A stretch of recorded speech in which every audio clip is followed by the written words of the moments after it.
I'm putting the flyer out chat. Okay. Yep.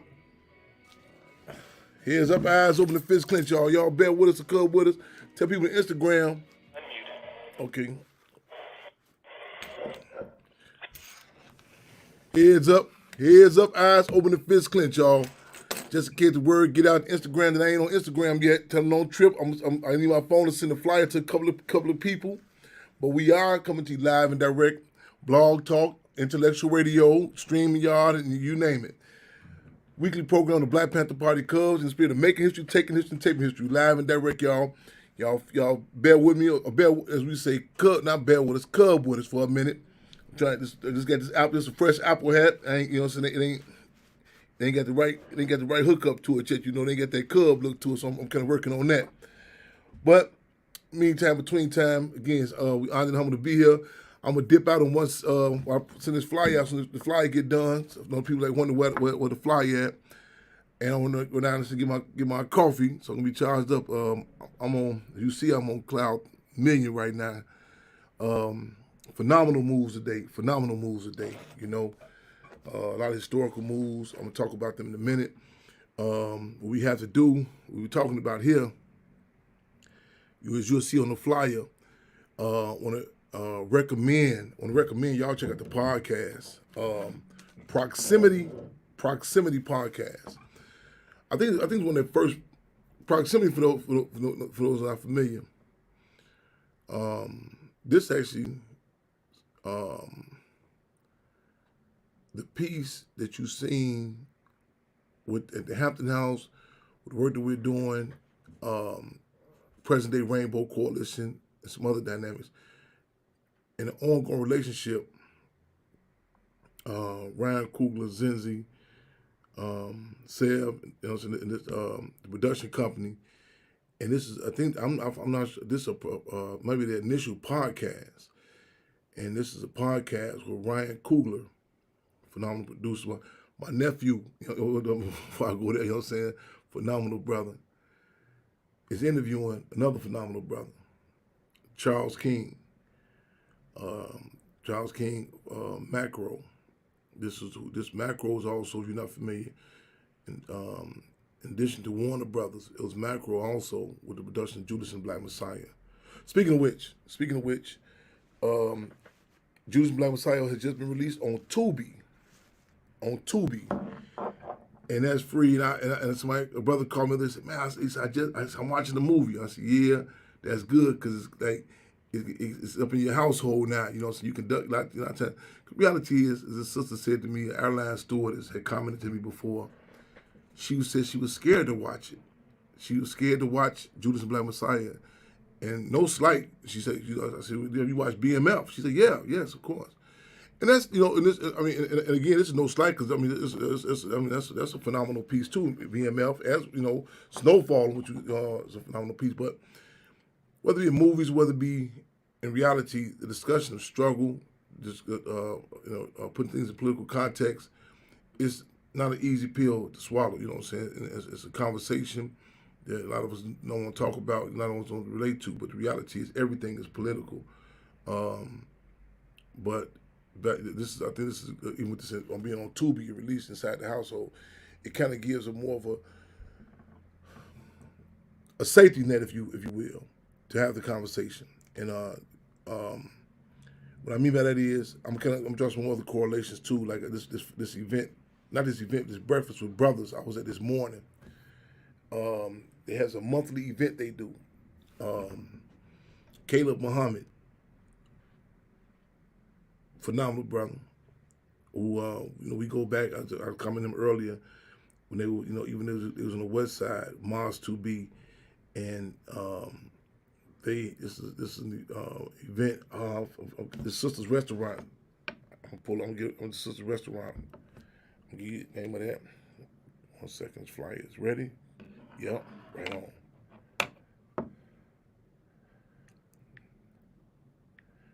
Right on. Yes. You're multitasking here. Okay. This Sisters Restaurant, I'm gonna shout it out in 1 minute, the name of the restaurant. And it was a breakfast with brothers. man, it's once a month, and brothers from all walks of life are there. I got and I'm on this comment. Brother Caleb Muhammad made a comment. I came in. He said, "This is good. Okay. It may be a foregone conclusion. I got there a little late. Yeah, got there a little late. But Caleb Muhammad said, this is something for Chairman Fred. This is early for him." And I said, Mother Conrad, Mama Cool, she reminded me this morning. I thought you could be at the breakfast event. And this is once a month. And again, the dialogue, the brothers that was there, his brothers from all walks of life. I'm gonna say, I'm Emmanuel brothers. They would some in and out. We got there, supported the brother and the sisters restaurant, but the conversation, the dialogue that was happening there, and I'm saying this, I'm gonna stress this to you. It was at least, I'm gonna say 65, 75 black men. Again, black men. These 75 black men were in presence. And, it was energy. Man, I don't even want to get shouting out to different brothers, who was there, I know I missed some. Different walks of life, the brother who presented later on, he presented on trauma.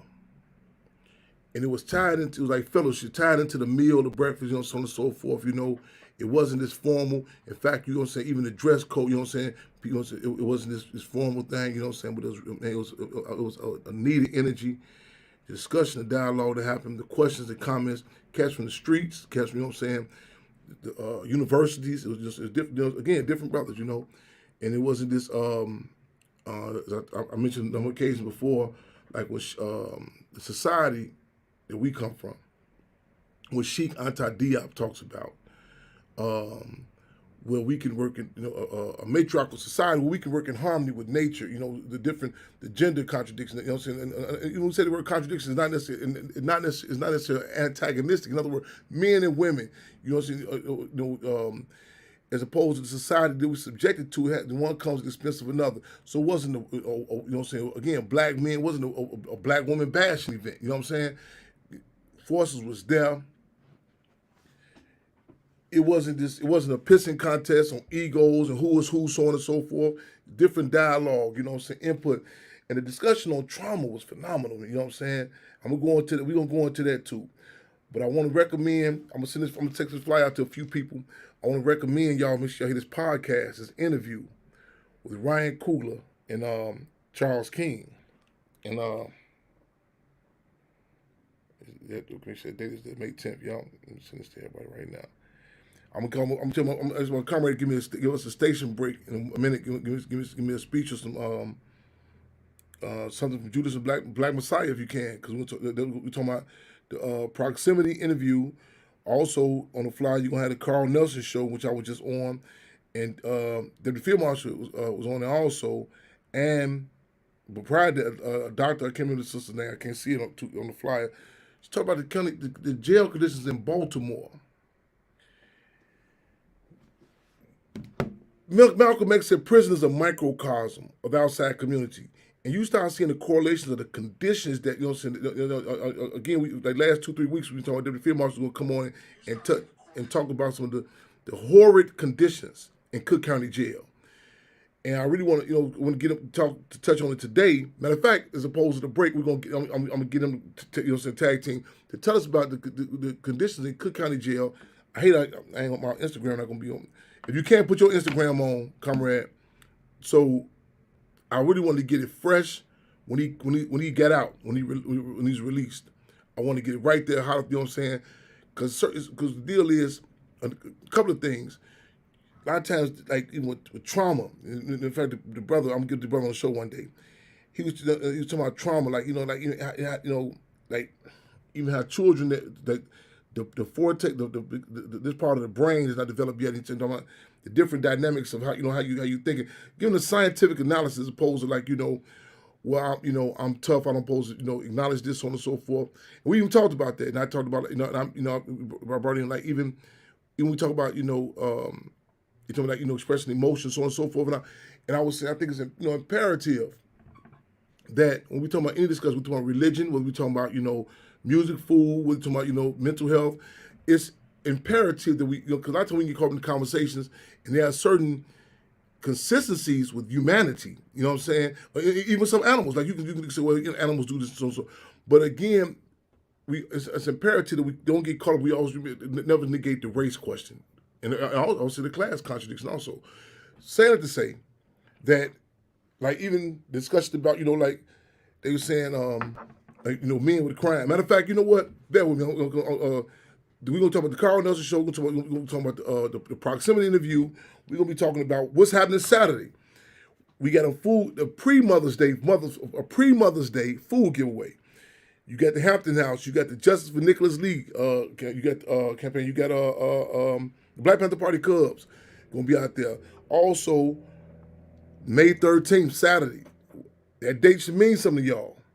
May 13th, Saturday. Let us not forget what happened on May 13th, Saturday, Philadelphia, Osage Avenue. What's it, you know what I'm saying? What year is this now? You know what I'm saying? How many, the quote-unquote anniversary, I can't hesitate that term, but what's going to be significantly happening in Philadelphia this May 13th? Y'all tune in, keep, you know what I'm saying? We're going to have Mike Africa tapping in with us in a minute. Right on, Nietzsche. I was commenting about Takia Pettis yesterday. I was somewhere. Let me see this flyer. 1 second. Okay, let me see this flyer out. I was commenting. I said someone. I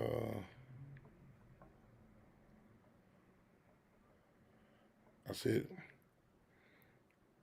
what Takia makes sure, whatever the discussion matter is, she makes sure she tap in the case about Tyrone Pettis, her father, our brother. And the deal is, everything political, we appreciate the consistency. You know what I'm saying? She got the ID number, Tyrone Pettis, N dash 52785. N dash 52785. Danville Correctional Center. Matter of fact, I'm gonna tell you what the conversation was. It's a sister. I hope this. I can get this to this lady. Her brother, Robert Montague, is locked up, and I was commenting how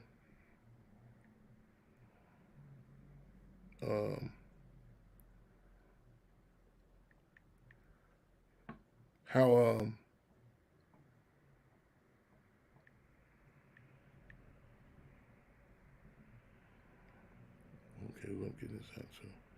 Y'all forgive me. I'll get this flight as much as I can. I was commenting. I see. I talked. Justin Blake live direct with us. Freeze right on. With Chanel. Free them all. Free Lakeith Smith. In fact, I'm glad to send his mother flyer too. Glad you met, man. Thank you. Make sure right on. I said, with the case. Okay, Tina.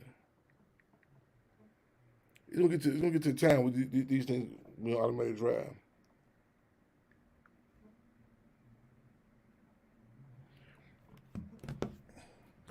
Real niche, right on. Y'all bear with us and cut with us for 1 minute. Deputy Field Marshal, if you can, take us back to the Cook County Jail, you know what I'm saying? I mean, virtually, you know what I'm saying? Because again, that's not a place that none of us like to go to or want to go to. In fact, some of the testimony, if you have, if you will, the Deputy Field Marshal talked about the Cook County Jail, it brought some lot of flashbacks to me to the point that I found myself can't get back on the expressway at all, like, you know what I'm saying? Because again, one of the impacts on me after I was released about riding the highway, it flashed back to those transfers when I was in the joint, in the prisons, the camps. And you go through it, you know what I'm saying? This kind of goes into the discussion about trauma also. And after a while, you get you think you pass it, you know what I'm saying?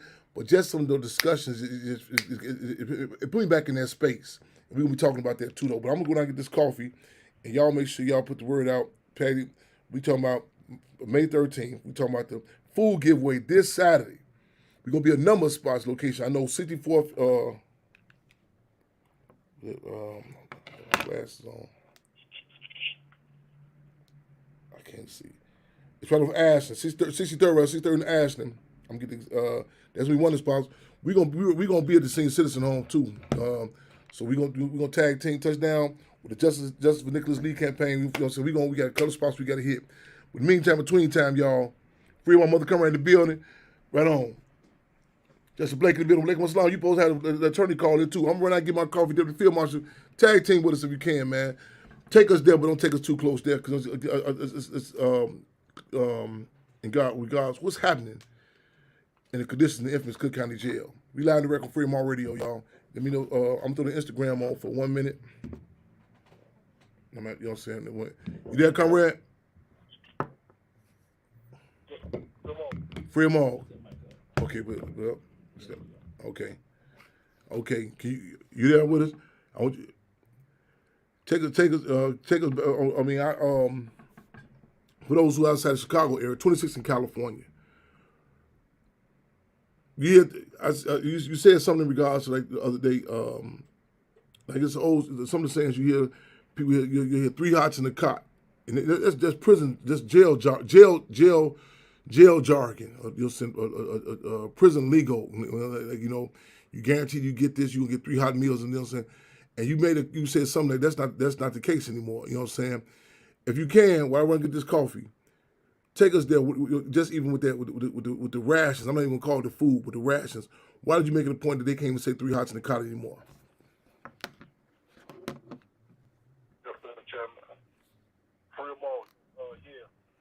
When it came in, I think it was Benny Siegel's song. He said 3 hots in the cot while I got fish in the cot. And like the repertoire, and you said it. Sit down. Okay.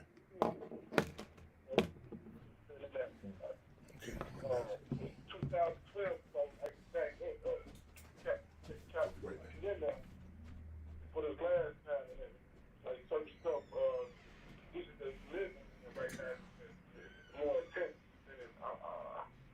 I believe last time the living situation always been messed up because it was built on that toxic waste center. But yeah, we said that 3 hours in the couch, early in the morning, you get probably like, they give it, you come in, you call, they say you're in quarantine. But you're in quarantine, and you're supposed to be in quarantine, I guess, in regards to the coronavirus situation. They put you in this quarantine, you're supposed to be in there for 2 weeks, but you get no clothes, no clean clothes, put in a whole gallery that's filthy and dirty with gnats on the walls, everywhere gnats and all types of feces and everything. There's no hand sanitizer, no soap or anything. I was in there for like a week and a half, and we still didn't get no clean, no towels. People was like, after a while, towels would use people bars of soap and everything like that. Man, just man. Just thinking about it though, just going back to it. So the rations that you get in the morning, supposed to be 3 rations. The first one was supposed to be called, I guess, the breakfast time.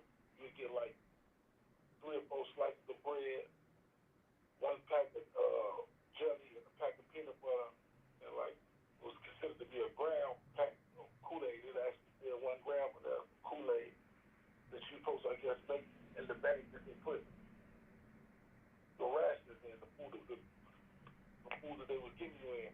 And they bring it through this nasty check hole and just throw it in there. You know, like I said, people can't even wash their hands to even make these. They don't have no utensils. Even spread, you know what I'm saying, just jelly on there and stuff like that. So, like I said, they call this a quarantine where you don't have anything to, you know, you can probably, I guess, quarantine and stuff. This is basic human rights and stuff that people not getting in there, you know, male and females. I definitely went on the female side, but I heard the females talking that we asked and certain things that they would have to, we ripped out the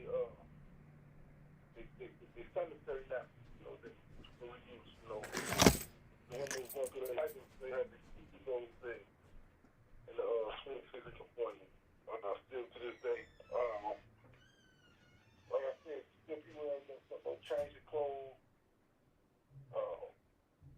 no circulating, there wasn't no yard, anything that you got, you still stuck on these galleries and these cages, these 50 cages with 12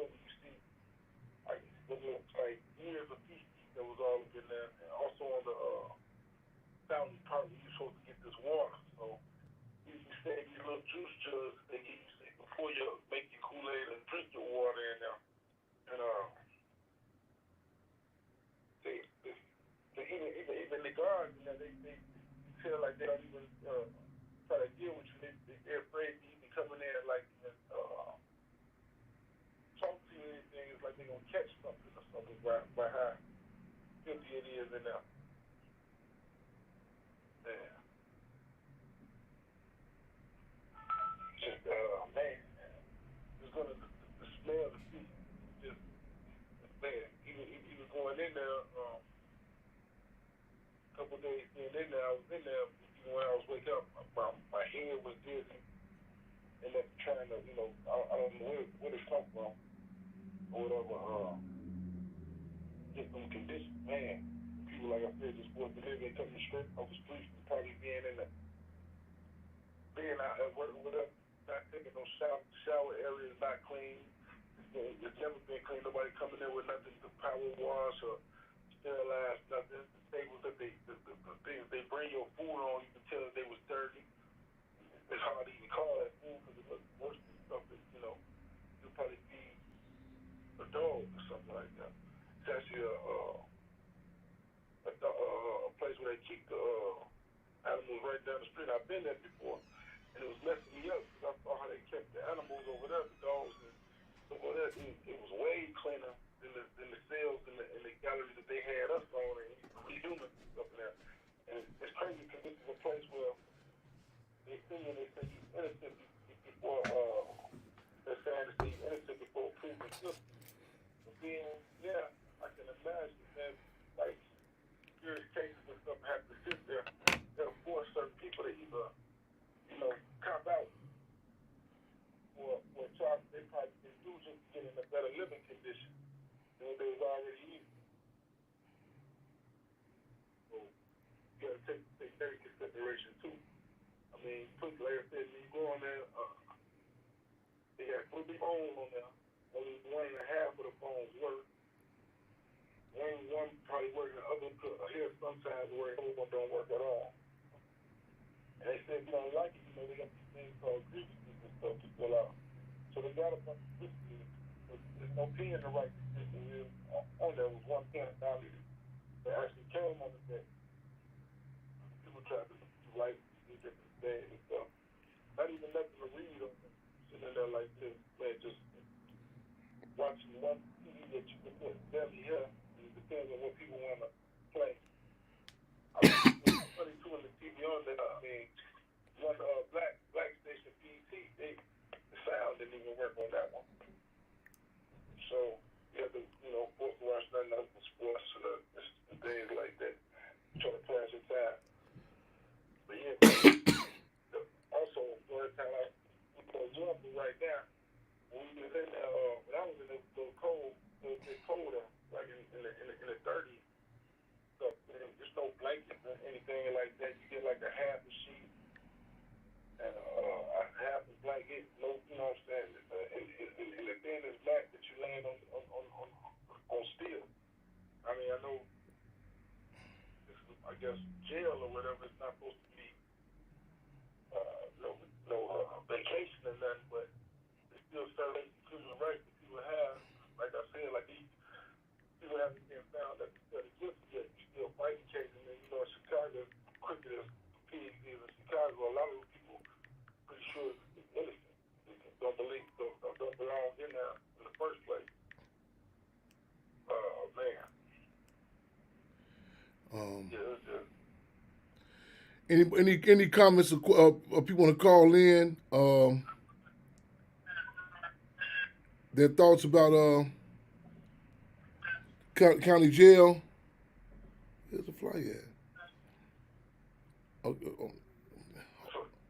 people on there want to let them in. Yeah, please. Where's the fly? Yeah. Radio caller 619.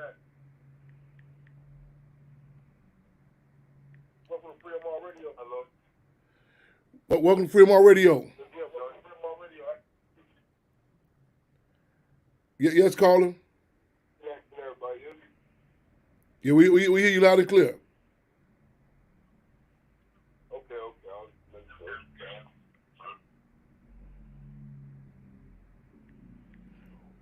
Talk to us, callers. What's going on?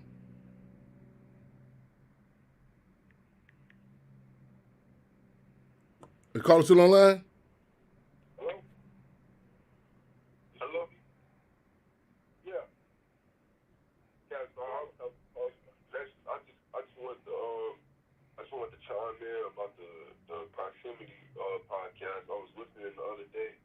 Who is the caller? Who's the caller?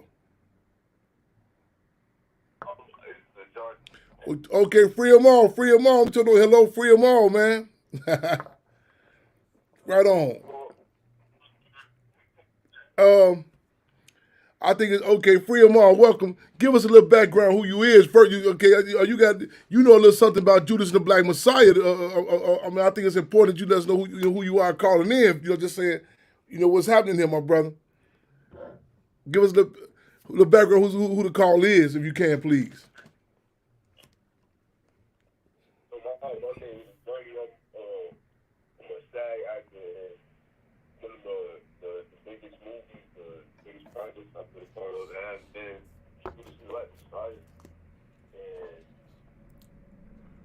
I also have done a lot of other SAG projects, a lot of feature films, a lot of different shows, but this was always the most important to me because of what it means to the culture, because of what it means to our people, and due to how thought out and well done it was. So, again, I know I told you probably appreciative of being able to be, you guys trying to talk to you and get knowledge from you. I appreciate it. We appreciate you. For those who on StreamYard, we fortunate. Again, this is Free Them All Radio. Those just tuning in on Instagram, we talking about a number of different things, y'all. No, you gotta call me. Free Them All, Mike, you gotta call in on the 929 number, 929-477. You gotta call 929 number. Okay, right. Let me start on Instagram back over. Okay. 1 second. Who we have on who call this is young brother here, AJ Carr. Y'all have seen him in different projects and stuff. As he just mentioned, number of different projects. He's also again, he just said himself, the impact with him, Judas and the Black Messiah, and I'm saying it objectively as I can. I had the fortune to touch down with him and his mother. They Justice. What's the little brother name? Justice. How? What's the case? Justice Howe, who was murdered by the police. Waukegan. He had came to speak, and Swoop, who worked on Judas and Black Messiah, connected us together. You know what I'm saying? And ironically, they have all. He back in Chicago, Maywood, the whole lick. And we've been connected to the hip. He gonna be sitting in the studio with us in the future though. But this young brother, I got a lot of respect for him. I got respect for his mother, for his family. He ain't no Hollywood cat. You know what I'm saying? What I mean by that is, I tell people, I said Angela Bassett and Courtney Vance. I said they are a couple who happens to be in Hollywood. They're not a Hollywood couple, and there's a difference, And when he spoke for Justice Howe, y'all, if you're not familiar with that case, go Google that case, Justice Howe.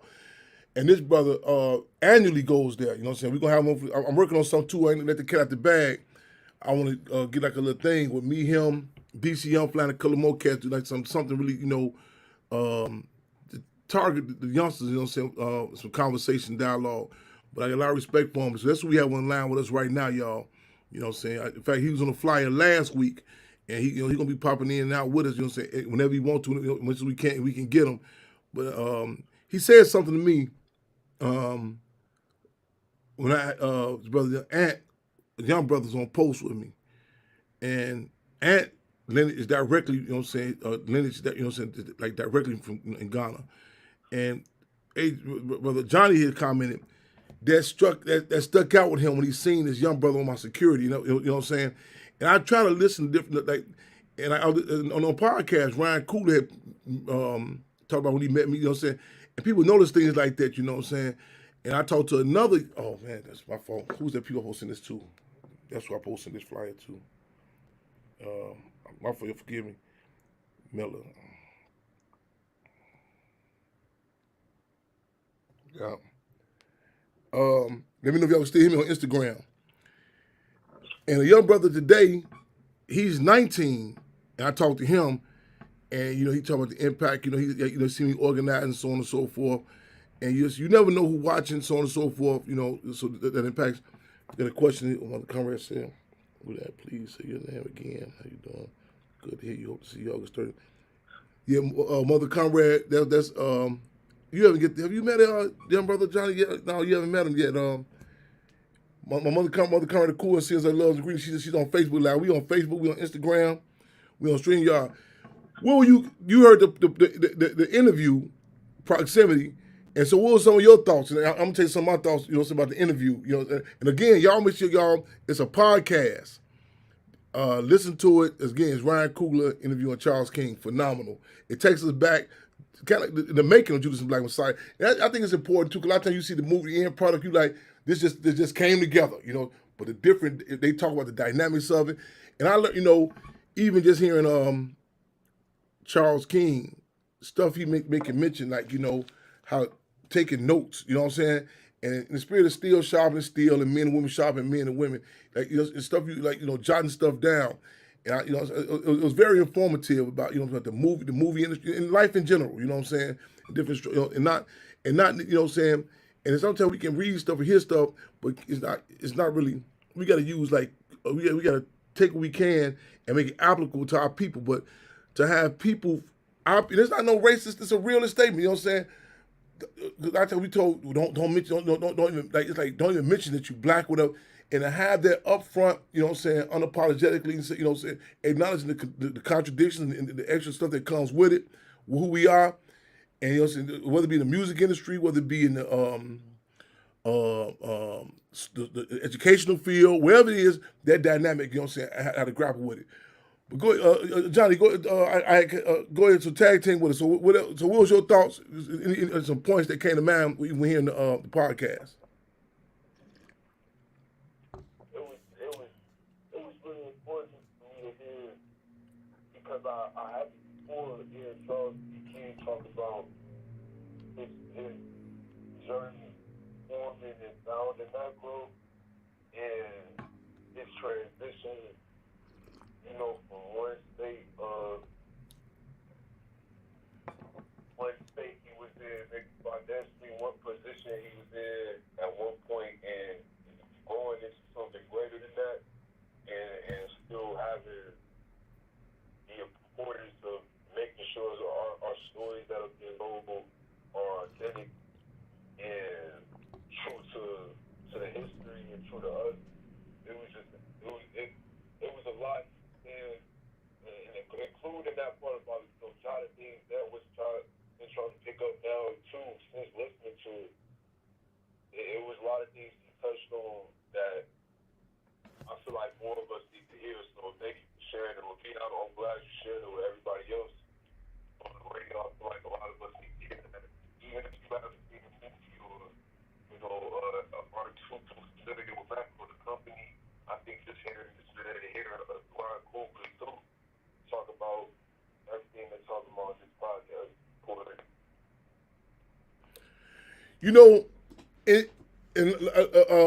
Y'all look at the movie that Charles King has been involved in too, and when they talk about, like, and you go back and look at it, you can see, you say, that the Mudbone, Just Mercy, and speaking of Just Mercy, I recommend, is it the Legacy Museum in Alabama, and you know what I'm saying. In fact, the case of Lakeith Smith, I want to talk about getting that inside there also. What's the brother's name? Brian Stevenson, who in the movie Just Mercy, that's who Michael B. Jordan portrayed, and the prisoner, I forget the brother. Right. And do you remember the prisoner who Jamie Foxx portrayed? I forgot the brother's name. This is based on a true story. And I got to go down there. I didn't get to see the whole museum. I had to leave. I didn't get to see the outside part. But it's a phenomenal museum. You ever been out to the museum in Alabama, Johnny? We got to go, man. June 16th, Father's Day. This is what I'm envisioning. June 16th, Father's Day. Huh? I got the dates mixed up. June 18th, my fault. June 16th, Tupac's birthday, my fault. June 16th, Tupac's birthday. Excuse me. No, I said once. Huh? So the case with first. Well, who was the president? What was his name? The president's name? Who he played? The brother's name? The one who Jamie Foxx. Walter McMillan. Walter McMillan. Right. Walter McMillan. Go back and check that out. And this is actually, and Brian Stevenson, that's who got the museum together. I think it's the Legacy Museum. That's in Alabama. Phenomenal. I would like when we do our trip to we go to every Father's Day. We go see Chairman Fred's grave. We missed last year. We ain't missing no more. Go down there. We want to stop down in Alabama and see the museum, and then, or I don't want coming or going, get the Chairman Fred's grave site in Louisiana where the police shoot his tombstone him every year. They don't miss a year. We can't miss no years. So we want to get down there. But you look back at them movies, and you can see the stuff that the nuances that you may have missed. You know what I'm saying? Like Denzel Washington talked about culture. You know, and this was me and my mother, Comrade Cool, on a movie, Jews and Black. We were the cultural experts. It's a certain, I'm going to say politics, but I go with culture for this discussion, to the Black Panther Party. It's a certain, you know what I'm saying? And I tell you, like you look, you say, okay, man, that's West Coast, that's East Coast. There are certain dynamics that, you know what I'm saying, when it comes to black people, we're told that, you know what I'm saying, anybody can tell our stories, you know what I'm saying, so, but there's a different dynamic, you know, I remember on the scene, you know what I'm saying, just even the walk, the way, the dialect, you know what I'm saying, you can, you know, even had Daniel Kaluuya with the dialect, and, you know, certain street organizations, the body language, you know what I'm saying, the race contradiction in Chicago in particular, you know what I'm saying, how it was expressed. And back to Denzel Washington gave an example, he said, Martin Scorsese, you know, famed with a lot of Robert De Niro, Joe Pesci, Al Pacino, you know, the Godfather, amongst other pieces. He said Martin Scorsese may be very capable of doing Steven Spielberg film, and vice versa. However, it's important. It's the different cultural differences. You know what I'm saying? And speaking of Steven Spielberg, even with Schindler's List, there was a scene with Liam Neeson, who's playing a SS Nazi guard in Nazi Germany, and he was smoking. They had him smoking a cigarette, and they come on doing continuous takes. They wanted the cigarette smoke coming from Liam Neeson's cigarette to swirl in a direction that would show the way the gas chambers were. The wind was blowing in that direction. He had actual people, I think it was descendants of the last generation of people that was alive from the actual gas chambers in Nazi Germany. And when it comes to our culture, people say, well, it'll make a difference, you know what I'm saying, the terms, so on and so forth, you know. And I think back, like even the scene where the police were attacking the office. And I remember struggling about, you know, at first, the Panthers did not shoot first. And people might say, well, that's not a big deal. But it clashes with the initial name of the Black Panther Party was the Black Panther Party for Self-Defense. There's a certain politic that the Black Panther Party had, how they dealt with the gun, how they viewed the gun. You know what I'm saying? It wasn't just get them up, you know, rah, you know what I'm saying? It's a certain dynamic to that's a gangster, you know what I'm saying? A revolution, there's a different dynamics, you know? And I remember even also the scene when they were taking Dominique Thorne's character. We make a joke about it. We call it, say, Comrade Cool all the time. What's the character? What's the sister's name? Judy Palmer. When they came out, at first they had the gun. They had the gun. It was a white flag on it. I said, we said no, and because so we struck. You know, we said no. We came with something with the brown, the jacket. Like, you know, it's a surrender. It's a yielding. You know what I'm saying? Like Tupac's song. Tupac said, "Never capitulate." You know what I'm saying? And I remember hearing this song. He talking about capitulate. I said, "Damn, what this cat talking about now?" I had to look the word up. all the way giving all the way up, capitulate. You know what I'm saying?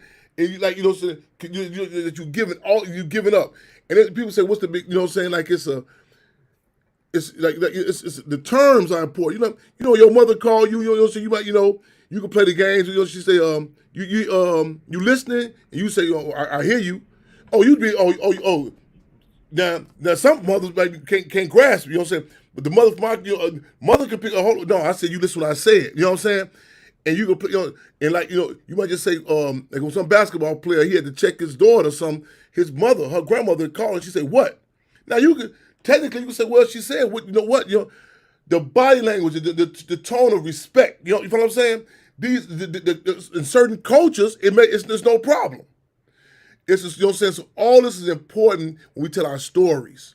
You know what I'm saying? Like the people who can engage in certain, you know what I'm saying? Like you said, it's certain politic that goes with that. You know what I'm saying? Like, like the walk, the talk, everything, So that's imperative. And the movies, I got to go back and look at the movies again. And you know what I'm saying? And just imagine taking our people out of, like it's a thing they say, you take black people out of history, so there'll be no street lights, so on and so forth. But just like stuff you look at, and a lot of times we learn to adapt with it, like make a joke about it. You know what I'm saying? Like, okay, I could see us eating watermelon, like, you know what I'm saying? But the deal is, it's a certain dynamic that is necessary that when in our story, our narratives are told, when we in the courtrooms, the jury of our own peers. You know what I'm saying? All this, because you let somebody, they can have the best intention. They sitting there, you talking about this guy, he did such and such, he broke, another community, they can't relate to it. Like, what do you mean you couldn't get no job? You know what I'm saying? What do you mean? You know what I'm saying? You couldn't, public transportation didn't come to your community. What do you mean you couldn't walk 5 blocks of school? There's another different cliques of, you know what I'm saying? You didn't have the right, you had the wrong colors on, and you know what I'm saying? And you find yourself trying to explain. Look in the courtrooms. And the reality is, I tell the brother today, you have to come to grips with some people are incapable of relating to, you know what I'm saying? Like, that's a culture, to a revolutionary. You know what I'm saying? You explain it to people. You know what I'm saying? Like, no, I'm for our people. Like, you know what I'm saying? Like, what do you mean? In Spike Lee's version of Malcolm X, with the character Shorty asked Malcolm's character, what's the hustle? He couldn't grasp it. And that's a reality in a lot of situations. People like, you know what I'm saying, like you, and like when and I'm sure the acting field, you got like, you gonna die for this set or this color, whatever. You can't really explain it to people. I mean, a woman trying to explain to some men about labor pains. You know what I'm saying? The best we can do is say, okay, well, I'm respect what you're saying. Rub your leg, but you're trying to. Explain to us what bones are hurting. It ain't happening. You know what I'm saying? You say, well, let me show you this book about it. You know what I'm saying? But the deal is come to the point of respect. You know what I'm saying? And that's a reality. We live and direct on Freedom on Radio, spirit of making history, taking history, and taping history, y'all. Live and direct. Y'all call in, being with us, 929-477-3785, press 1. We got A.J. Carr, this young brother played the movie Judas and the Black Messiah. When you come in, when the crown's up in that thing, there's a story about that too. That's him up in the pool, the pool room scene when O'Neill's character came in. Lakeith Stanfield came, portraying William O'Neill came in. He's there, and again, there's a host of other projects he's been in. You know what I'm saying? We live and direct, y'all. I'm gonna tell you something else happened today too, but y'all tap in with us. Stay with us, young brother. Stay with us, man. Again, type his name in if you don't know his history, man. Phenomenal young cat. I think we got another call in queue too from Philadelphia. Gonna let us know what's going on this Saturday. We got another call in queue.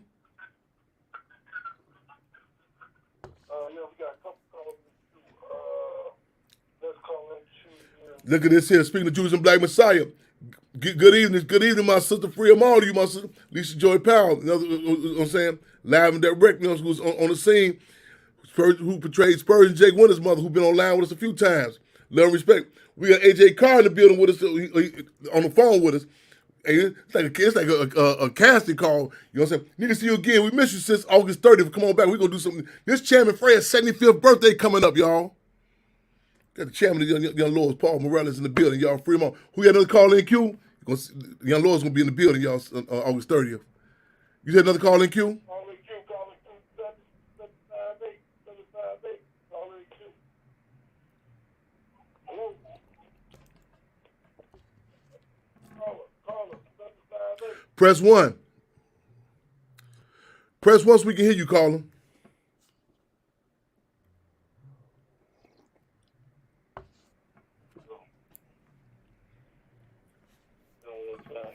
I think we look for Mike Africa Jr.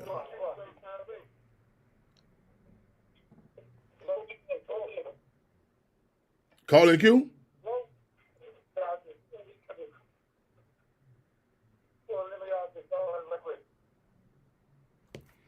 I can't hear him. What do you say? Is that a caller?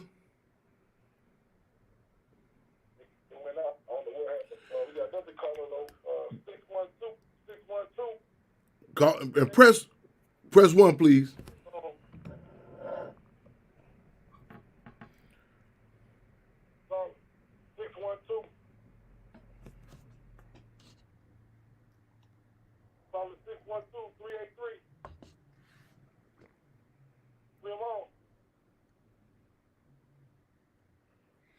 We may be experiencing technical or political difficulties, y'all. So, yes. Welcome. We hear you. Welcome to Fremont Radio.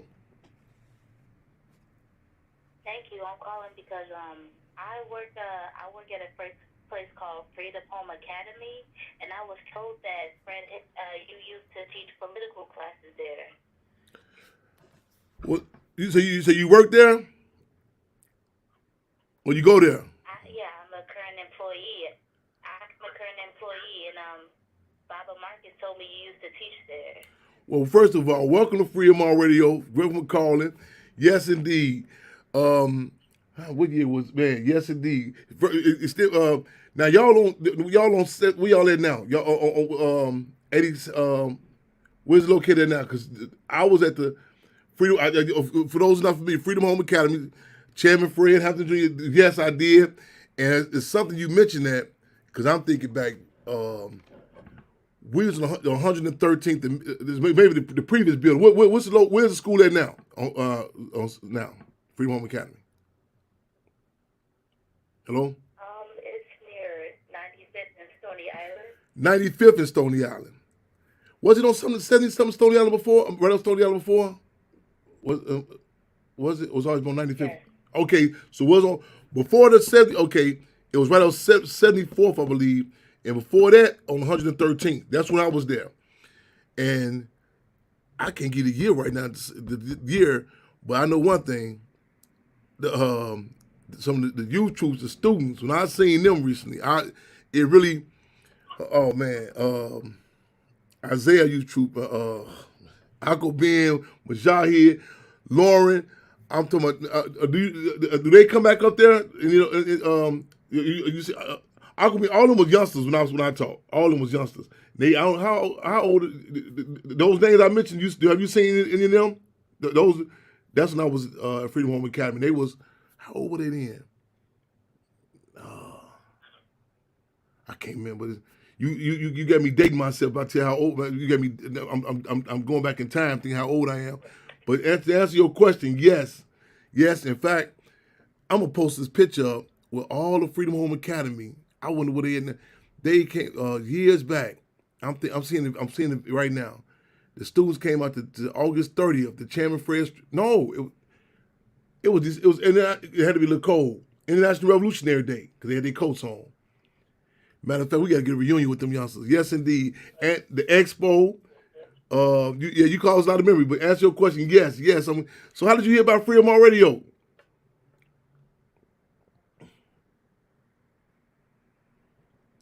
Hello? Caller still there? We lost the caller? No, it's still there. How did you hear about Freedom on Radio? Hello? Oh, I'm sorry. I heard about it because well, I actually just started working at Freedom Home Academy, and I had questions about you because I saw that he posted you on the wall, and he told me you taught political classes, so I just started following you on Instagram. But I was just curious. Well, my first question: are you coming to the expo on June 10th? They're having a graduation expo. I want to know if you were invited to come. And then my second question is, I want to know what themes did you teach in those political classes? When is the expo? When is it?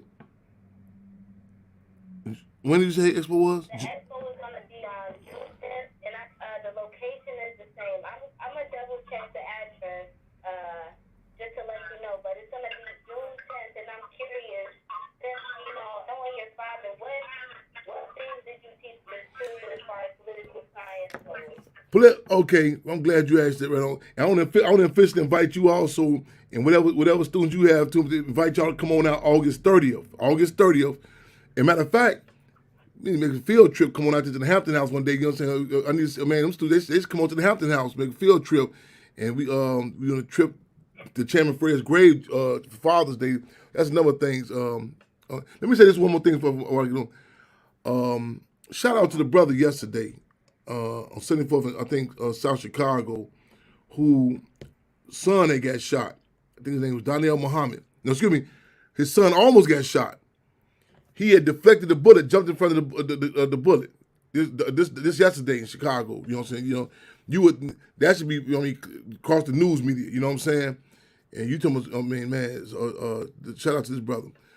I taught and I teach political education, but the class was political science, and I would with everything ranging some of the tactics. For example, we would bring the daily newspapers in. We would go through them, pick out the different discussions, what your thoughts on it was, and the political significance of with school closings, and also I would interact it with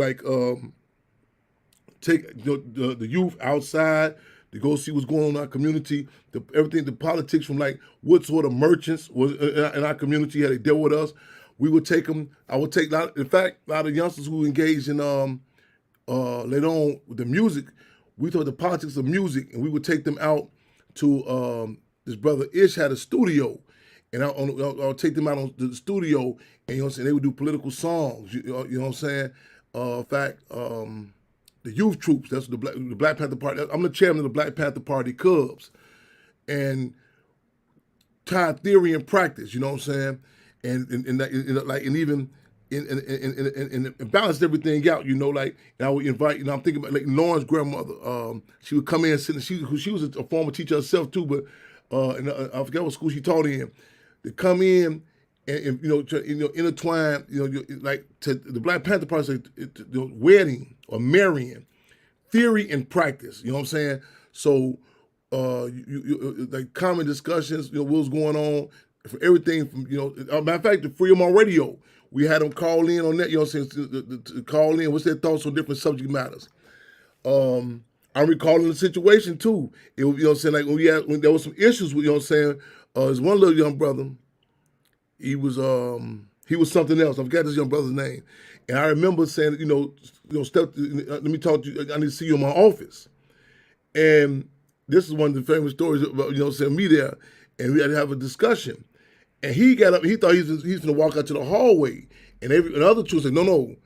Our chairman, when he tell you to come in his office, he mean the streets. And we stepped out, we walked down, we came out, we talked, we walked down in the community to make that connection to the world, what's happening out here, you know what I'm saying? A lot of times we can be in bubbles and you don't know how your actions impact others.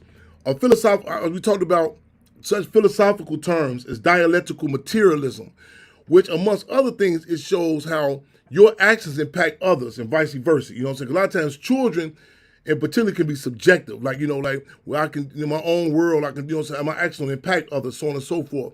And, we would talk about go out there and see, to make it a class project that was going on in the outside community. This kind of goes away from the subject, but I want to say something I just thought about. I just got back from Belize. and I was going through the hood in Belize, and there was some spray paint on some of the walls, Crips. It was Crips, and then the other guys, you know what I'm saying, they said the other areas Bloods. Clearly, these young cats was not really connected, But I thought about the activities and actions of people, saying you could be on social media and how it can trickle down to other people mimicking, and the framework is not set up for that, you know what I'm saying? And I said, like, dialectical materialism, helps us to be conscious of our actions and recognize that, so whether you know or not how it impacts others, the spillover from it. And I just thought about that when I was speaking about that. But I would try my best, we would try our best to tie in the work out. Like, when I have this old saying, when you love what you do, you never work a day in your life. Again, when you love what you do, you never work a day in your life. Wherever I'm at, I want to tie that in, of who I am, and again, like the Hampton House, when I was at Freedom Home Academy. Still, when people come in from out of town, different artists, they come in, I'll bring them in. They would come to the school. They, we would tie this in with present day work and campaign, because I can't never say I can't afford. I'm not a 9-to-5 guy. You know what I'm saying? And that in other words, okay, like this, and whatever arena I'm in, I get I got to be on a political pivot. You know what I'm saying? And say, okay. Sometimes it goes to my detriment. You know what I'm saying? People say, let's just watch a movie. They say, you just can't watch no movie with Chairman Fred. It's going to be turned to some sort of political discussion and dialogue. And, I need wiggle room. And I was fortunate again. I'm remembering how we would, every discussion, again, how we had a political significance into it, stuff that you may take for granted, what the different songs that artists are talking about from the naked eye. You might say, okay, it's no big deal, this rapper saying, but the machinery of it, not just having a reactionary assessment, say, well, this rapper said this. The politics of the music business, the music industry, the politics of the movie industry, the dynamics of it, in our communities, So we would really go in depth with the politics, a bit. I remember even the Laquan McDonald case, I think, was happening around that time, and we talk about the politics, not just the. Say it again. So you would tie in music with, like, you would use modern music and down, like, political messages. Yes, I would. Yes, we would go through the lyrics. You know what I'm saying? We would go through the lyrics. We would talk about the music industry, like, break down them. Who pulls the clear channels? You know what I'm saying? So it wasn't a reactionary assessment. A lot of people say, well, this rapper shouldn't say this. Breaking down the radio, the who controls it, the airplay, which artists are raised up. You know what I'm saying? The politicals. You know what I'm saying? Which ones are told? You know what I'm saying? Who say the little gangster kills, and as opposed to the actual realities they live in. And I would they would see examples of me. I would take them out in the community. They would see me actually actually engage with some of these rappers, and call them to question. They would different events where people would try to I would get them on the ground, on the ground experiences. We would go to events so they can see. So it wasn't just reading. I had a discussion with a guy today, for example, a brother who did 27 years in prison. He's at an event right now. They may be listening. I hope they're listening. He's at an event in Rockford, and the guy was talking about doing a curriculum for the school in Rockford. And the brother did 27 years, said, wait a minute, you haven't talked to Chairman Fred Jr.? He stopped the event and said, hold on, this just happened today. He called me. He said, I'm with this guy, he told me doing the curriculum. I said, oh, and I got the guy on the phone. He said, yeah, I'm doing, I said, whoa. And he got to naming all these books, you know what I'm saying? He said, I thought there was something wrong with that. And I said, no, you have to go to the horse's mouth. You got the panther mouth. You know what I'm saying? Right? We actually have a curriculum. As a matter of fact, I'm going to talk about, I'd like to get in Freedom Home Academy. It's an actual curriculum we have that Judas and the Black Messiah and the Hampton House came with after the movie. An actual curriculum that talk, you know what I'm saying? Things that a lot of people say, well, I read this book. One of the things that came out after the movie, Judas and the Black Messiah was released, it came out how over, I think 76% of the narratives that was written about the Black Panther Party was written by the feds, by the FBI. So these are contradictions that we heighten. You know what I'm saying? So we in real time. So that so we would talk about different. I would learn from them. I would ask the students, what's going on? What's the common discussion? You know, and we would take it and we would politicize it.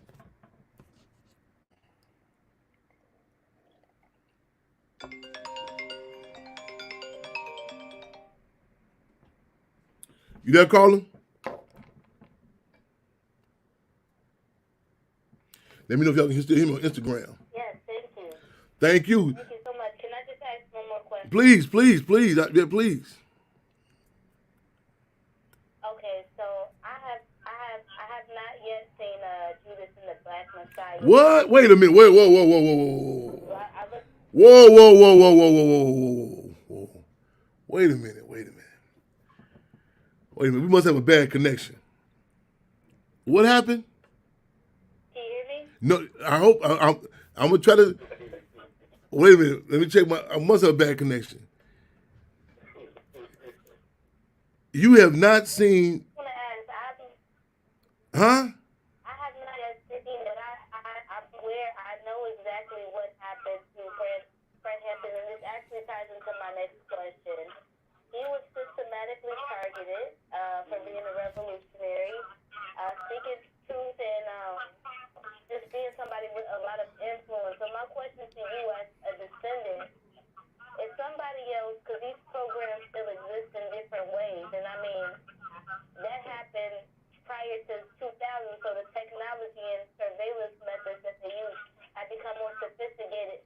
So my advice would be for the next generation or who are inspired by the Panthers, who are already targeted and placed on watch lists in the same way your father was, what would be your advice to them, knowing that we're in a system where they systematically target Black messiahs?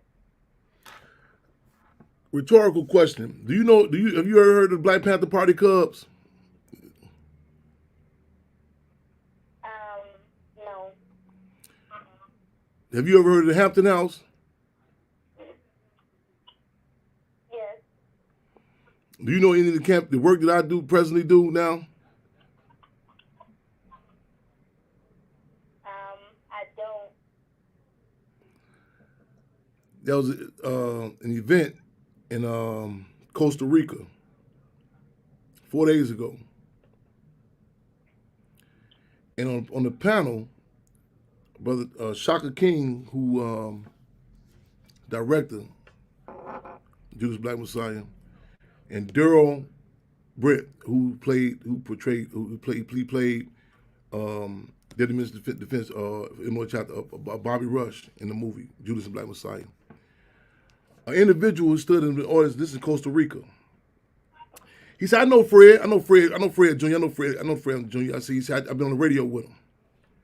They say the guy Daryl in the movie said, you don't know the chairman." He said, "You don't know the chairman." He said, "This man be on the ground every day." In the movie Judas and the Black Messiah, it acknowledges. You ever heard of COINTELPRO? You know about COINTELPRO? Yeah. You ever heard of COINTELPRO? Yeah. Huh? Excuse me? Hello? Yes. Are you familiar with COINTELPRO? Yes. Huh? You breaking up. The phone lagging. I said, Hello, can you hear me better? I hear you better now. What's your thoughts on you know about COINTELPRO? Give us COINTELPRO. Yes, I'm aware of COINTELPRO. I know leaders like Tupac, a lot of hip-hop artists in Fred Hampton were placed on watch lists, and I know people currently systematically stalked and watched because they have a message, they have something to say, they want to uplift the people, you know what I mean? Which is why, like, I just want to know, how do we maneuver in a system where they target you because of fear. Well, more than just more than just enlightening people, whatever. Again, there's, I mean, actual, tangible organizing happening. You know what I'm saying? The black Chairman Fred was targeted when he was 13 years old, going on 14. Did you know that? No, I didn't. The FBI placed a wiretap on his television, and that's something that this goes kind of back to the question earlier. I talk about this in particular with the youngsters that really that hit home about this. He was not just enlightening people; he was tying theory into practice. At the age of 12 years old, he's seen a contradiction about no swimming pool facilities for black children, where white people go in the swimming pool. He grew, you know what I'm saying? He grew up in Maywood. He went and challenged. He took his classmates at 12 years old. He took some branches and some sticks and some cardboard and protested the police station. They just wasn't surveillancing him. The police threw tangible tear gas out at him. What do you think he did?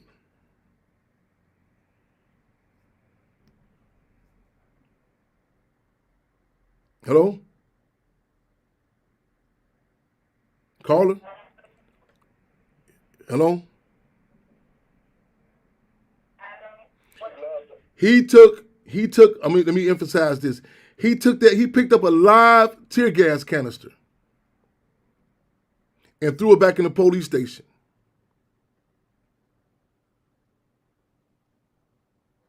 He took the junior NAACP from 7 to 300 members in about 7.5 month time period. The NAACP, you familiar with the NAACP?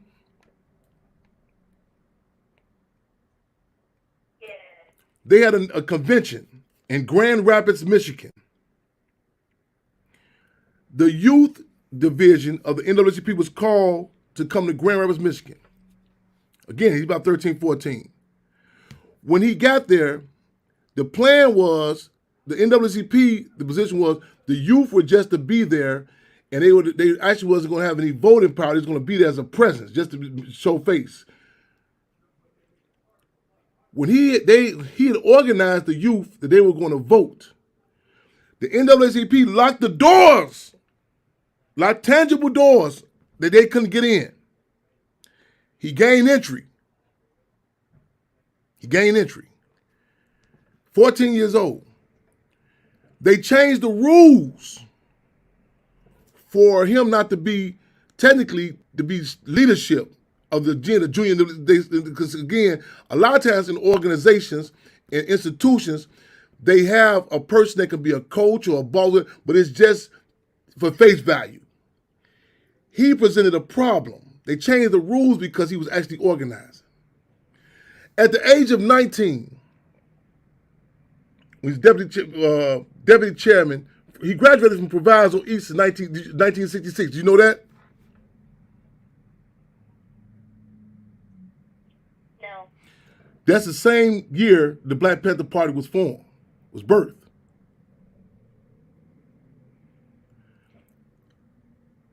He later became deputy chairman of the North Chapter of the Black Panther Party. One of the cases they gave him, they say he took, you know about the case? Do you know about him going to prison? Excuse me, being taken to prison. Did you know he was ever in prison? No, I didn't know he served in prison. These are some of the dynamics. Do you know who organized the Rainbow Coalition? No, I don't. See, these are some of the, now, I'm not trying to put you on the hot seat, but these are some of the dynamics that we have to do damage control for. Because people have read books, and you follow what I'm saying? And I had a struggle with somebody the other day one time. They were saying, well, the students will lead the revolution. I said, I say respectfully, I differ. Because so much information has been ingrained, we have to do damage control for. He was given a trumped up case. Say he took $71 worth of ice cream from a Good Humor ice cream truck and gave it to the children. He was in court. He said, even though they made me out to be a thief, they made me out to be a Robin Hood type of thief. They still showed the true nature of a Panther. He was in the Stateville prison. We call it a concentration camp. That's what it is, actually. If you heard the show, you heard our Deputy Field Marshal about the conditions in the infamous Cook County Jail. He was there also. This is some of the ugly story. This is the underbelly of Chairman Fred. A lot of people want to talk about the Black Panther Party with the leather jackets. This is some of the underbelly. This is the stuff that people say, well, let's not talk about that. This is some of the profane terms that come with it. When he got to Stateville, they would call you by your number, a prison number, not by your name. Whenever they referenced him, he stated and took the heat for it. He didn't say I'm Fred Hampton. He said I'm Deputy Chairman Fred Hampton, Illinois Chapter Chairman of the Black Panther Party. They deemed him to be what they refer to as criminally mentally insane for refusing to answer to a number. Similar to during the era of chattel slavery. If you ran away from the plantation, there's a disease they called drapetomania. That you was crazy for trying to escape from the prison, from slavery. He was transferred to Menard Prison. You ever heard of Menard Prison? No. He was transferred to Menard Prison, 1969. When he got there, guess who was going to kill him? Take a guess. FBI. Other prisoners.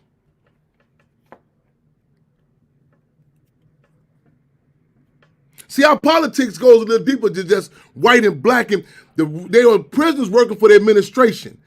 When he politicized them, when he heightened the contradictions, guess what those prisoners told the warden?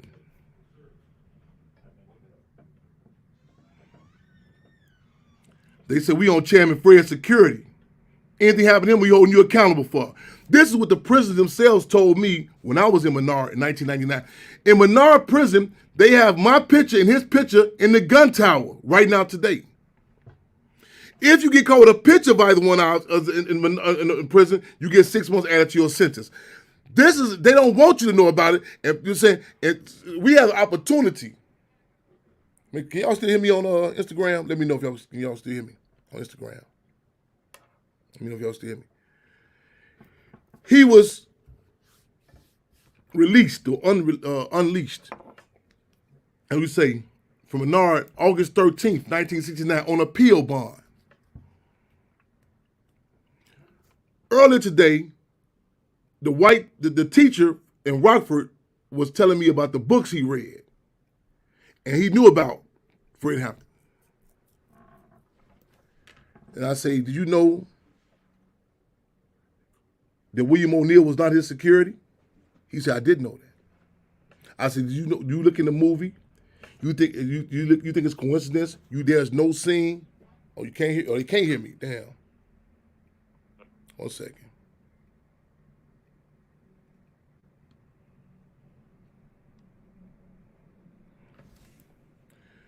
There's no scene in the movie. There's no scene in the movie with just Lakeith Stanfield, who portrayed William O'Neill, and Daniel Kaluuya, who portrayed Chairman Fred. This is not by coincidence. It's an attempt to do damage control for so much misinformation that's been put out. I learned, and I'm still learning.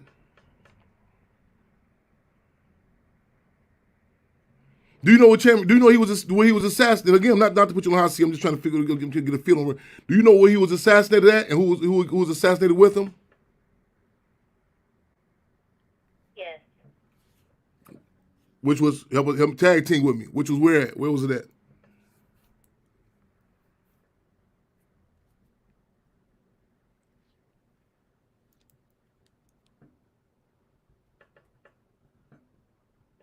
Carlin? Where was he assassinated at? At home.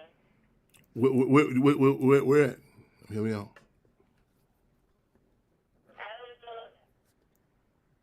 You know who was with him when he was assassinated? You know who was with him?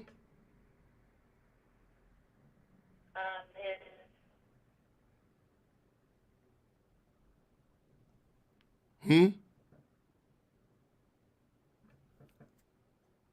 his wife and another man that got murdered, right? Right on. His wife was 8.5 months pregnant. She covered down. That's important to put out. The defense captain, Mark Clark, was from Peoria. He was assassinated. Those we talked about in class. This people said, "Why'd you make a big deal?" At the time I taught at Freedom Hamilton County, it was right after the issue with myself, Jay-Z, whose birthday falls on December 4th, 1969. And it was a struggle about stressing that about assassinated. That's important.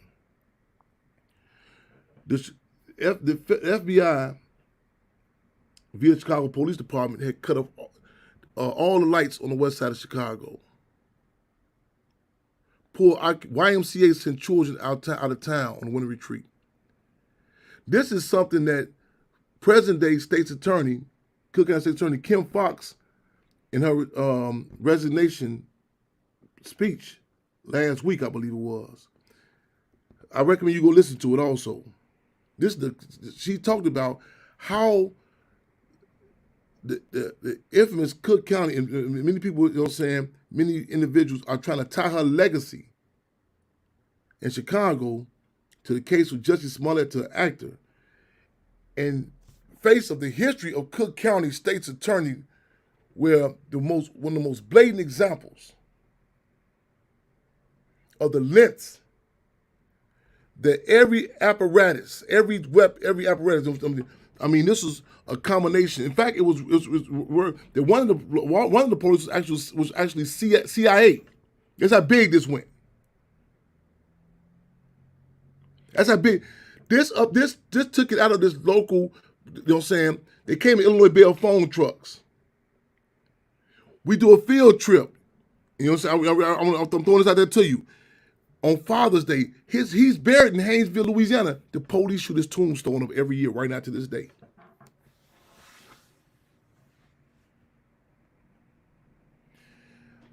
I learned a lot of this information from older men and women sitting around garbage cans, burning wood back when I was growing up. I learned a lot of information when I was in prisons and, you know, just in experience. I'm still learning, you know what I'm saying? I've learned, you know, over hearing different conversations. And we fighting for an era to relay this information. We have an actual curriculum. Get in contact with us. I want to get you a copy of the curriculum so you can, you know, get it. And you know what I'm saying? We fought to get. We in a. It's kind of like somebody, like I told somebody before about it. There's a group called Ghetto Boys, and there's a song they had called "Point of No Return," and they talk about the COINTELPRO. I say, man, you ain't, even if you don't read this information right there. There was some issues some years back with a CBC, the Congressional Black Caucus, had voted for a bill. They signed on to a bill to go back and recapture Assata Shakur. I don't know if are you familiar with Assata Shakur?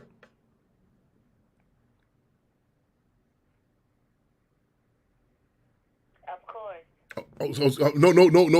Okay, excuse me. Not to be no. I don't know if that's offensive or not. Assata Shakur, for some people, okay, Assata Shakur.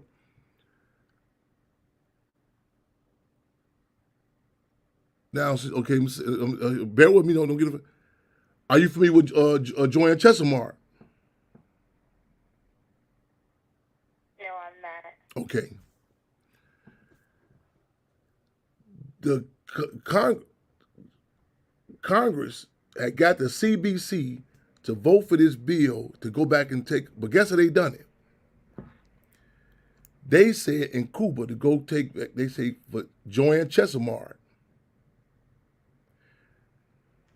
Joanne Chesimard, a.k.a. Deborah Johnson, was one of her names, ironically. And ironically, it's an old song from a group called Public Enemy, where they say, I'm pumping Lord and hard like Chesimard. There's certain information that's linked through different music, but the CBC, with all their degrees, did not make the connection. This is who they're signing the bill for. And the state exploited that. Because the state, the system, I say the state, I'm talking about the system, the different dynamics of it. They know they're Machiavellian that say, okay, we'll change it from 6 to half a dozen. Change the words, change the technology. Call it war on games, call it war on drugs, so on and so forth. But that dynamic. Go back to my point at hand about, like, even this should be a common conversation. And you know what I'm saying? Like in Nazi Germany, to this day, even outside Nazi Germany, they say victims of the gas chamber, they consider to be child abuse if you don't tell your children about the gas chambers. If they don't know about the gas chambers. So back to the question at hand, you were saying, how do we deal with surveillance? Was that the question again? How do we being targeted? Well, I mean, just people similar to your father. There's still people, I guess, trying to fight for the Black liberation. What? Who are subjected to COINTELPRO. I know they're still subjected to COINTELPRO. So I'm just asking, how would one maneuver in this system knowing that they're being watched and they could possibly be targeted too or murdered when they're trying to in a fight for Black liberation, because there is a fear of Black liberty in this country? We heighten the contradictions so it can be common conversation that the people recognize that we're under attack. A lot of times people would like to wait for it to become a safe. A lot of people are just not acknowledging that Chairman Fair is assassinated now that is a quote-unquote safe subject. Wheaties cereal would put athletes on their boxes. Later on in the late 80s, I think 88, they put Muhammad Ali on the Wheaties box. He was going through some struggles. And the guy said, why would you put him on there now? Wheaties said we can do it now because he's safe.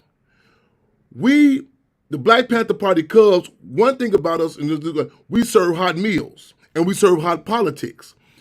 We don't stop people.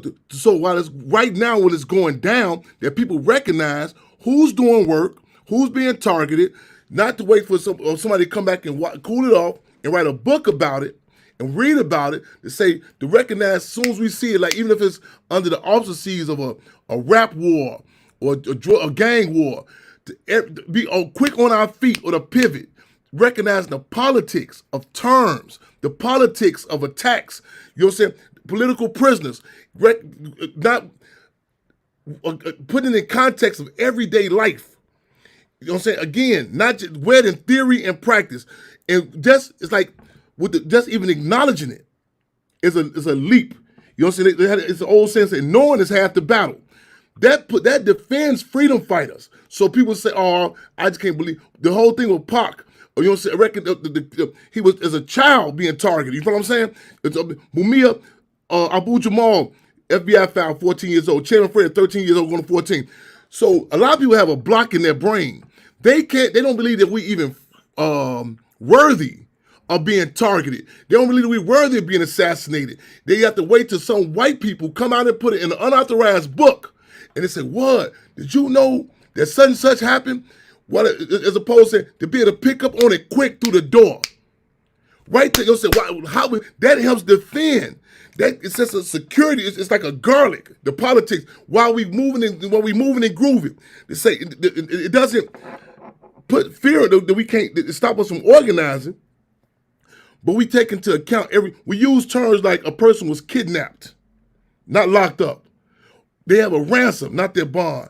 We also the political dynamics. So like people talk about different. Oh, that's just an interview. That's just we have a campaign called Fuck Fentanyl.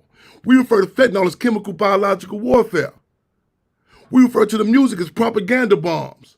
This puts it in context. There are different individuals, entertainers. We say they are present day agent provocateurs. We're not waiting on somebody to come through the degree to say this is okay. We investigated. You're right.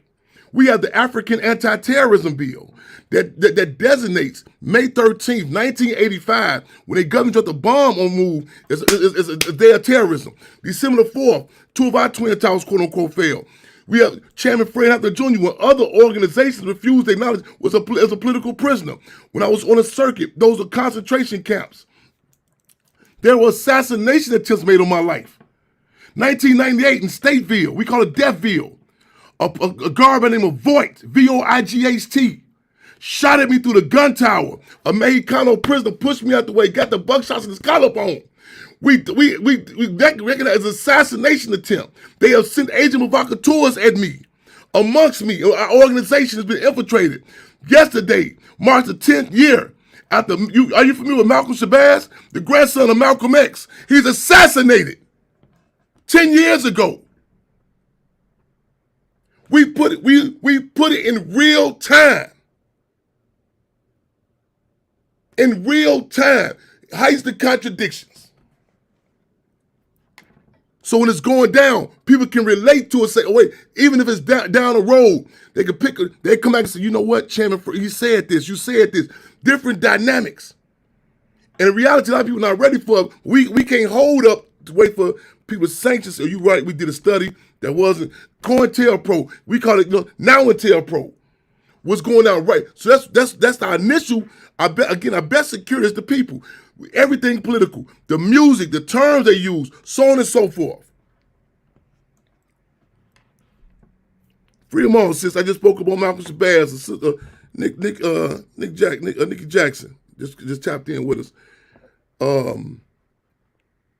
I was gonna put a comment on your comment yesterday. Again, condolences. Ironically, I came in contact with this, so just tapped in with us 10 years ago after the assassination of Malcolm Shabazz. A spiritual brother to her, who ironically your biological brother.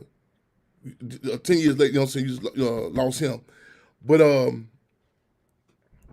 it's ironic you just tapped in. I was gonna make a comment about that, once I sit down. But again, condolences to you, to your family, Nikki, man, and I just ironically you just tapped in right when I just said about this Malcolm Shabazz, that assassination. Yeah. We live in that reckless spirit of making history, taking history, and taping history. You know what I'm saying? And again, we have this again. I was again talking this event this morning. I think bring me another call in, Deputy Firma. I know I'm pushing my time limit. Did Mike Africa tap in with us? Mike Africa Jr. Y'all get ready, y'all. It's gonna be some breaking news happening May 13th in Philadelphia. Yeah, May 12th at the press conference. Huh?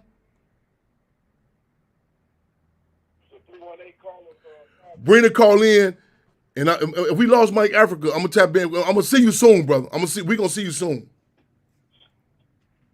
Mike Africa Jr. Free them all, caller. 10 years to the month. Wow. Oh man. No coincidences. Okay, I gotta wrap. Talk to me quick. I gotta wrap up. Monroe, Louisiana. Talk to me, my brother.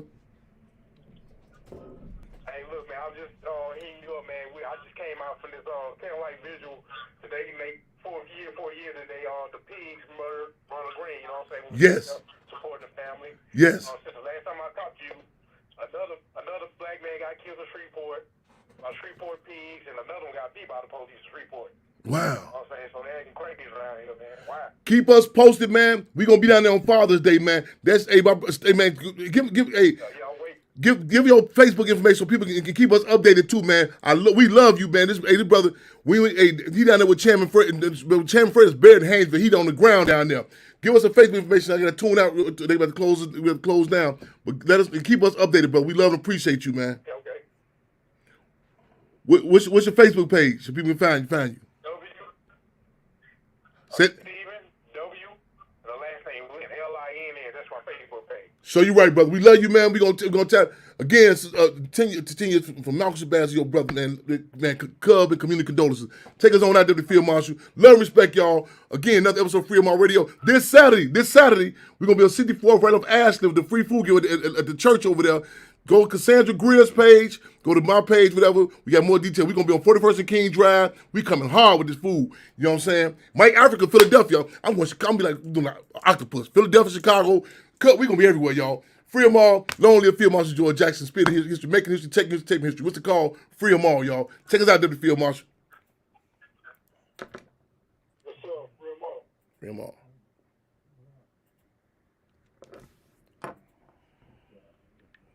Thank you, brother.